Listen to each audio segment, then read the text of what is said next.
আপনি জানেন কি ইংল্যান্ডের প্রিমিয়ার লিগে খেলা এক সুপারস্টার ফুটবলের শিকড় রয়েছে আমাদের বাংলাদেশে? হ্যাঁ, আমি কথা বলছি হামজা চৌধুরীর ব্যাপারে। হ্যালো পৃথিবীর আজকের ভিডিওতে আমরা জানবো কিভাবে এই বাংলাদেশি বংশোদ্ভূত তারকা নিজের জায়গা করে নিয়েছেন ইংলিশ ফুটবলে। মূল গল্পে যাওয়ার আগে বলে নিই, আপনারা যারা আমার চ্যানেলে নতুন এসেছেন অবশ্যই চ্যানেলটি সাবস্ক্রাইব করবেন।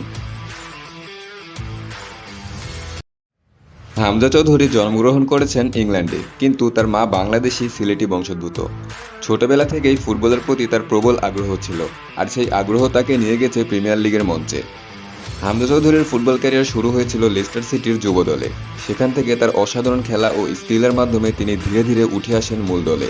2017 সালে তার প্রিমিয়ার লিগ অভিষেক ঘটে এবং তারপর থেকে তিনি দলে নিজের শক্ত অবস্থান তৈরি করেছেন। হামজা শুধু ইংল্যান্ডের ফুটবল প্রেমীদেরই নয়, পুরো বাংলাদেশের মানুষকেও গর্বিত করেছেন। প্রিমিয়ার লিগে তার পারফরম্যান্স, আক্রমণাত্মক খেলা আর মাঠে তার উপস্থিতি দেখে অনেকেই অনুপ্রাণিত হন। বর্তমানে ফুটবলের দুনিয়ায় বাংলাদেশি বংশোদ্ভূত ফুটবলার খুবই কম, তাই হামজা চৌধুরীর মতো একজন খেলোয়াড় আমাদের দেশের ফুটবল প্রেমীদের জন্য বিশেষভাবে অনুপ্রেরণা হিসেবে কাজ করে। হামজা চৌধুরী একজন সত্যিকারের উদাহরণ কিভাবে কঠোর পরিশ্রম আর আত্মবিশ্বাস দিয়ে একজন মানুষ শিকড় থেকে সাফল্যের শিখরে পৌঁছাতে পারে। আপনারা যদি চান এমন আরও বাংলাদেশি ফুটবলার বিশ্বমঞ্চে আমাদের প্রতিনিধিত্ব করুক, তাহলে হামজার এই সফল যাত্রা থেকে অবশ্যই কিছু শিখতে হবে। আজকের ভিডিওটি এই পর্যন্তই। ভিডিওটি ভালো লাগলে লাইক দিন এবং কমেন্টে জানিয়ে দিন আপনার মতামত, আর সাবস্ক্রাইব করতে ভুলবেন না। ধন্যবাদ।